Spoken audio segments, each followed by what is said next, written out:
So this is the last Mariners Apprenticeship outing. Some of them have been around for 2 years in this program. We put in right near Willamette Mission State Park, and we're going to float down about 22 miles down to Newburgh. This morning we will gather the children, get them in kayaks, do a safety meeting, basics, and then relaunch in this fast-moving water and head downriver a couple hours. I'm excited to see these kids maneuver their kayaks. Love what I do. This is the best job I've ever had. Gotta be careful. It's mostly about the tides and stuff. Yeah.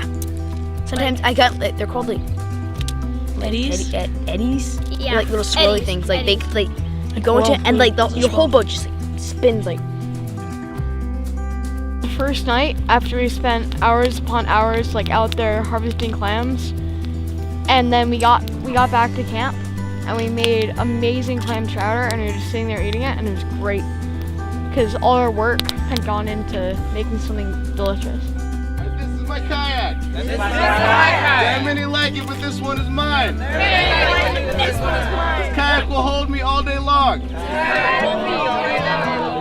All right, that's all.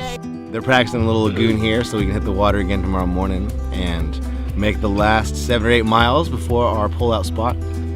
And yeah, it's cold water, it's high, but we have plenty of sunshine today. It's amazing. I get to go out and be on the water and fish and get in boats and teach kids how to fish and watch kids catch fish for the first time. It's crazy. It's amazing. I love it. My favorite part of this trip was probably just being with my 3 friends right here and just hanging out with them and floating down the river. It's awesome. Just relaxing, looking at clouds.